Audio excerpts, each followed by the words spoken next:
Hi friends, வணக்கம் and welcome back to my channel Uppu Puli. எல்லாரும் எப்படி இருக்கீங்க? கொரோனா வைரஸ் வந்து வேகமா பரவிட்டு இருக்கு. அதனால ரொம்ப சேஃபா வீட்ல இருங்க. நாமளும் சேஃபா இருப்போம், நம்ம friends and family சேஃபா வச்சுப்போம். இன்னைக்கு நம்ம பார்க்க போற ரெசிபி பாத்தீங்கன்னா பருப்பு உருண்டை குழம்பு எப்படி செய்யறதுன்னு தான். காய் எதுவுமே சேர்க்காம ஈஸியா எப்படி செய்யறதுன்னு பார்க்கலாம் வாங்க. இப்போ 1 கப் அளவுக்கு துவரம்பருப்பு சேர்க்கறேன். அதே அளவுக்கு வந்து கடலைப்பருப்பு சேர்க்கறேன். இப்போ நீங்க 1/2 கப் சேர்த்தீங்கன்னா 1/2 கப் கடலைப்பருப்பு அந்த மாதிரி சேர்த்துக்கோங்க. இப்போ அதை வந்து தண்ணியில் ஒரு 1 மணி நேரத்துக்கு ஊற வைக்கிறேன். 1 மணி நேரம் ஊறினா தான் வந்து உங்களுக்கு வந்து மிக்சியில் அரைக்கிறதுக்கு ஈஸியாக இருக்கும். இப்போ நீங்கள் காலையில் செய்கிறீங்கன்னா 1 மணி நேரத்துக்கு முன்னாடியே நீங்கள் ஃபஸ்ட்டு இதை ஊற வச்சுட்டு அதுக்கப்புறம் மற்ற வேலையெல்லாம் பாருங்கள். இப்போ இது ஊறிட்டு இருக்கட்டும். இது ஊறிட்டு இருக்க அந்த டைமில் வந்துட்டு புளியை ஊற வச்சிடலாம். புளி வந்து சின்னதாக ஒரு நெல்லிக்காய் சைஸ் வந்து நான் எடுத்திருக்கேன். குழம்புக்கு தேவையான மொத்த உப்பையும் இதிலே சேர்த்துக்கிறேன். 1/2 ஸ்பூன் கிட்ட கல்லுப்பு சேர்க்குறேன். சேர்த்துட்டு இது இப்போ வந்து தண்ணியில் வந்துட்டு ஒரு 1/4 மணி நேரம் ஊற வச்சா போதும். உங்களுக்கு உடனே வேணும்னா சுடு தண்ணி போட்டு ஊற வச்சுக்கோங்க. இப்போது ஒரு மிக்சர் ஜாரில் 1/4 கப் அளவுக்கு தேங்காய், ஒரு 1/2 ஸ்பூன் அளவுக்கு சோம்பு சேர்க்குறேன். சேர்த்து கொஞ்சமாக தண்ணி ஊற்றி இது நல்லா பேஸ்ட்டாக அரைச்சிக்கிறேன். புளியிலேருந்து புளி தண்ணி எடுத்துக்கிறேன். ஒரு 1/4 மணி நேரத்தில் புளி வந்து நல்லா ஊறி இருக்கும். புளி தண்ணி எடுத்துக்கிறேன் அதுலேருந்து. இப்போ இது பார்த்திங்கன்னா ஒரு 1/4 ஸ்பூன் அளவுக்கு மஞ்சத்தூள் சேர்க்குறேன். ஒரு 2 ஸ்பூனுக்கு வந்து மிளகாய்த்தூள் சேர்க்குறேன். அப்புறம் ஒரு 2 ஸ்பூனுக்கு வந்துட்டு கொத்தமல்லி தூள் சேர்க்குறேன். சேர்த்துட்டு தேங்காய் சோம்பு அரைச்ச பேஸ்ட்டையும் சேர்க்குறேன். சேர்த்துட்டு இது கூட அந்த தேங்காய் சோம்பு அரைச்ச அந்த மிக்சர் ஜார்லேயே ஒரு 1/4 கப் அளவுக்கு தண்ணி ஊற்றி அதையும் சேர்க்குறேன். சேர்த்துட்டு இப்போ இது எல்லாத்தையும் நல்லா கலந்து விட்டுக்கிறேன்.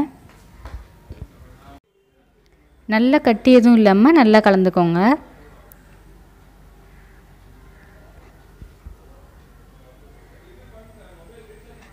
இப்போ இது வந்து 1 மணி நேரம் கழிச்சு இதோட தண்ணி எல்லாத்தையும் நல்லா ஒட்ட வடிச்சிட்டு வெறும் பருப்பை மட்டும் நான் சேர்க்குறேன்.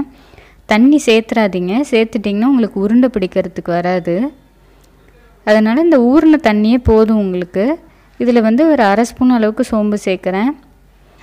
1/2 ஸ்பூன் அளவுக்கு உப்பு, இந்த உருண்டைக்கு தேவையான உப்பு போதும். உங்களுக்கு மிளகாய்த்தூள் வந்து இதிலே சேர்க்குறதா இருந்தாலும் சேர்த்துக்கலாம். இப்போ இதை வந்துட்டு நான் வந்து கோர்ஸாக அரைச்சிக்கிறேன். ரொம்ப நைஸாக அரைச்சிடாமல் கோர்ஸாக அரைச்சிக்கிறேன், தண்ணி எதுவும் சேர்க்காம. ஒரு பாதி வெங்காயம் வந்து எடுத்து அதை பொடியாக கட் பண்ணி அதையும் சேர்த்துக்கிறேன். வெங்காயம் வந்து அதிகமாக சேர்த்துறாதீங்க, கம்மியாக சேர்த்து தான் கரெக்டாக இருக்கும். பூண்டு வந்து ஒரு 2 பல்லு பூண்டு வந்துட்டு கட் பண்ணி வச்சுருக்கேன். தேங்காய் வந்து ஒரு 1/4 கப் அளவு தேங்காய் வந்துட்டு இந்த மாதிரி நைஸாக கட் பண்ணியிருக்கேன்.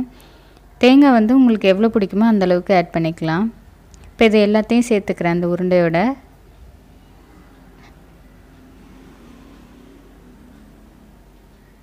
இப்போ கொஞ்சமாக கருவேப்பிலையை வந்துட்டு கிள்ளி சேர்க்குறேன். அப்போ தான் அதோட வாசம் வந்து நல்லாயிருக்கும். 1 ஸ்பூன் அளவுக்கு மிளகாய்த்தூள் வந்து சேர்க்குறேன். நீங்கள் மிக்சியிலே கூட சேர்த்துக்கலாம் இதை. ஒரு பிஞ்ச் வந்து பெருங்காயம் சேர்க்குறேன். சேர்த்துட்டு இது எல்லாத்தையும் நல்லா கலந்து விட்டுக்கோங்க. சப்போஸ் உங்கள் உருண்டை வந்து பிடிக்க வராமல் கொஞ்சம் தண்ணியாக போயிடுச்சுன்னா பொட்டுக்கடலையை வந்து அரைச்சி அந்த மாவை கூட சேர்த்துக்கலாம், கொஞ்சம் கெட்டியாக இருக்கும். இப்போ இதை வந்து நல்லா உருட்டிக்கிறேன் உருண்டை மாதிரி. இது பார்த்திங்கன்னா கிட்டத்தட்ட ஒரு 10 உருண்டை கிட்ட வரும் இந்த அளவுக்கு. உருண்டையோட பதம் வந்து கரெக்டாக இருந்துச்சுன்னா குழம்புல இது கரையவே கரையாது. இந்த குழம்புக்கு பார்த்திங்கன்னா குழம்பு வந்து நல்லா தண்ணியாக வச்சுட்டு அதுக்கப்புறம் உருண்டையை சேர்த்துக்கோங்க.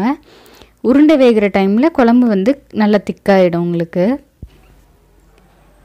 இப்போ ஒரு பேனில் 2 ஸ்பூன் அளவுக்கு குக்கிங் ஆயில் சேர்க்குறேன்.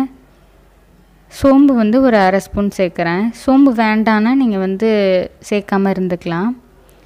ஒரு பெரிய வெங்காயத்தை வந்து நீளமாக கட் பண்ணி அதையும் சேர்த்துக்கிறேன். இப்போ பார்த்திங்கன்னா இதை வந்து நல்லா ஒரு 2 நிமிஷத்துக்கு நல்லா வதக்குறேன். இப்போ 2 பல்லு பூண்டு வந்துட்டு நீளமாக கட் பண்ணி அதையும் சேர்த்துக்கிறேன். அதையும் ஒரு 2 நிமிஷம் வந்து நல்லா வதக்கணுன்னு தக்காளி வந்து ஒரு தக்காளி வந்து பொடியாக கட் பண்ணி சேர்த்துக்கிறேன். இப்போ இது எல்லாத்தோட பச்சை வாடையும் போகிற வரைக்கும் நான் வந்து ஒரு 5 நிமிஷம் போல் நல்லா வதக்குறேன். தக்காளி நல்லா வதங்கி வரும்போது ஏற்கனவே நம்ம தயார் பண்ணி வச்சுருக்க அந்த புளி தண்ணியை வந்துட்டு சேர்க்குறேன். தேங்காய் பேஸ்ட்டு எல்லாம் சேர்த்து வச்சுருக்கேன். அந்த புளி தண்ணியை வந்து இப்போ நான் அதில் சேர்த்துக்கிறேன். இதை நல்லா ஒரு வாட்டி நல்லா கலந்துட்டு இதை மூடி ஒரு 5 நிமிஷம் போல் வச்சிங்கன்னா இதோட பச்சை வாடையெல்லாம் போகும் உங்களுக்கு. நல்லா கொதிக்க ஆரம்பிக்குது குழம்பு. நல்லா கொதிக்க ஆரம்பித்து உங்களுக்கு பச்சை வாடையெல்லாம் போனதுக்கப்புறம் ஒரு உருண்டையாக நீங்கள் போடணும். ஒரு உருண்டையாக நான் இந்த மாதிரி போட்டுறேன். பேன் வந்து நல்லா பெருசாக இருக்கிறதுனால உங்களுக்கு ஒரே டைமில் எல்லா உருண்டையும் சேர்த்துக்கலாம். கொஞ்சமாக அதுக்கு மேலே வந்து இந்த குழம்போட தண்ணியை வந்துட்டு ஊற்றிட்டு இதை வந்து மூடி போட்டு ஒரு 5 நிமிஷம் வைக்கிறேன். 5 நிமிஷம் வச்சிங்கன்னா ஒரு சைடு வந்து உங்களுக்கு நல்லா வெந்திருக்கும். அதுக்கப்புறம் திருப்பிக்கலாம் நம்ம. இப்போ 5 நிமிஷம் கழித்து இது திறந்து பார்த்திங்கன்னா ஒரு சைடு வந்து உங்களுக்கு நல்லாவே வெந்திருக்கும். இப்போ இந்த உருண்டை எல்லாத்தையும் மெதுவாக அடுத்த சைடு திருப்பி விடுறேன்.